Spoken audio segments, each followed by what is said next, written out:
guys know that stuff? I think it's bleach. We don't know it. But we're here at the Tokyo Game Show, and we just thought we'd do like a little vlogging update as we walk through the crowds here. It's business day number 2, and we like it a lot because it's nice and open, but not, you know, it's not crowded, but it doesn't feel so not crowded that it's not lively and fun. Yeah, exactly.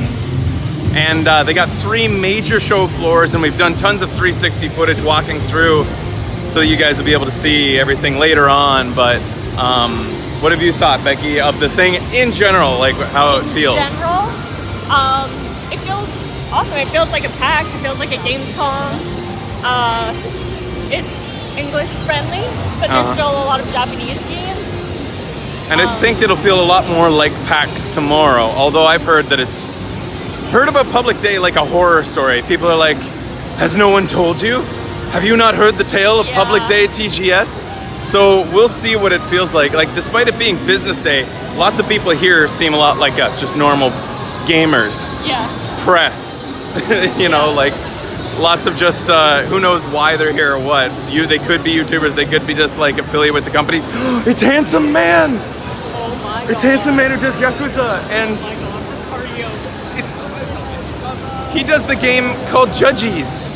Remember Judges? I remember Judges. It's a new game. I can't believe we saw Ricardo. We've seen Igarashi-san. I think that's all in terms of like big game creators. And of course we saw, I forget his last name, Peter, the guy that is basically the dude in the Resident Evil 7 demo that runs the TV show at the beginning that you see die in front of you. Like Peter Walker, I think is that his full name? Anyways. That's his game name. Yeah, and so we met some people, some really cool people. Of course, AMD is like paying for tons of this. Thank you. And treating us to a hotel near the venue so we don't have to traipse back and forth to our house and back.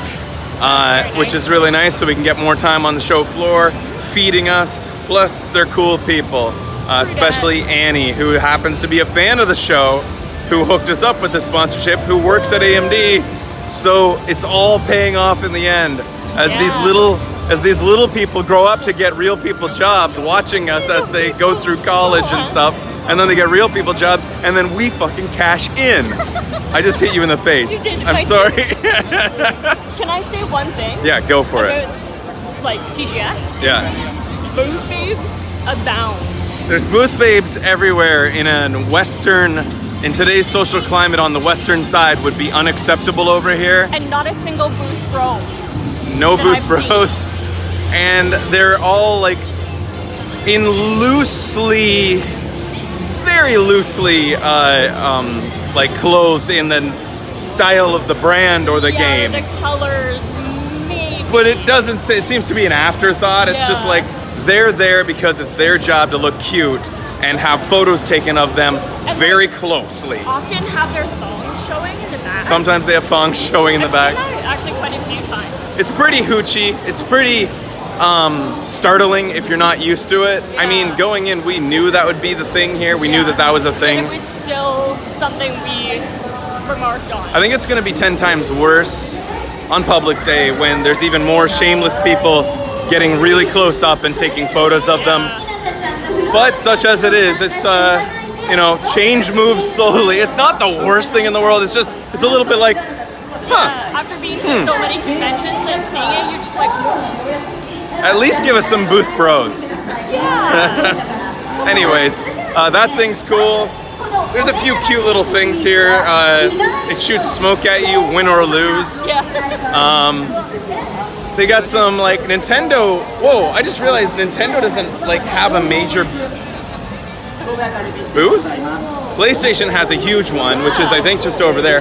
Capcom has a big presence.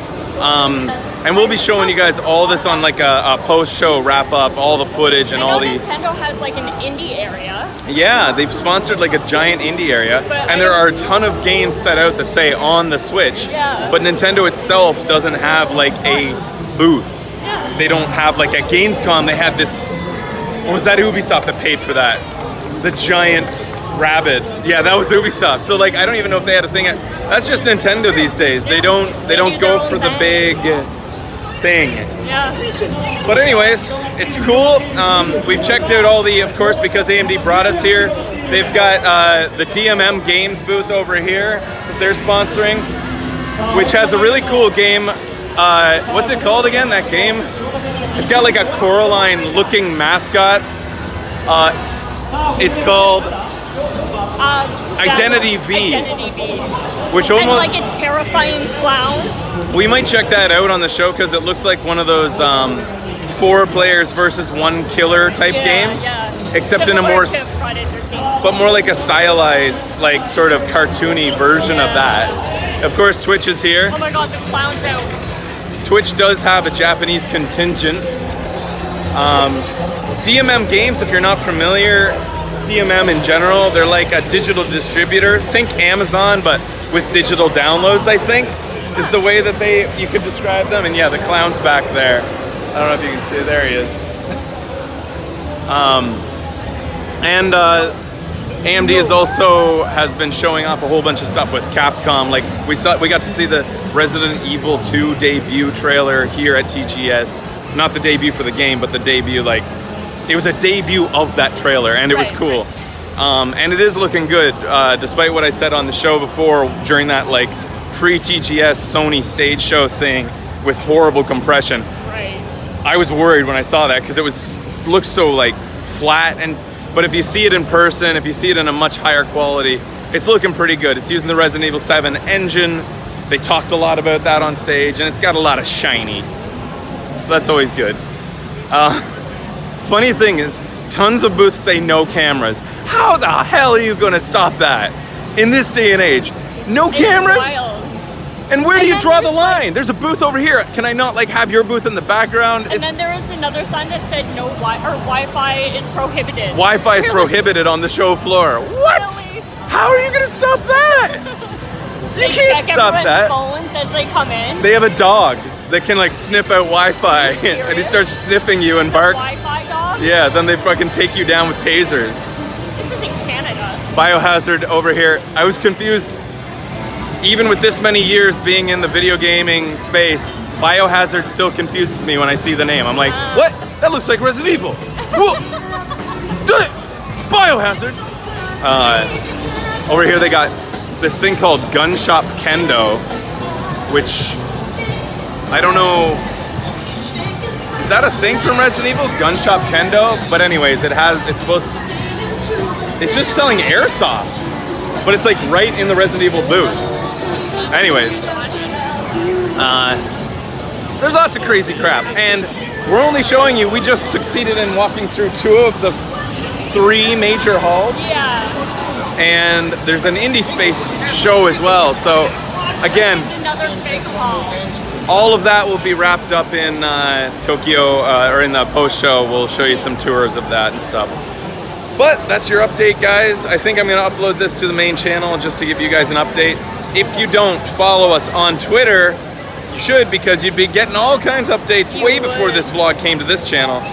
It's just a good place to get micro updates. So Far From Subtle on Twitter, Miss Blow on Twitter, and then the main channel for the entire show, FFS TV on Twitter. All right, guys, we'll see you later.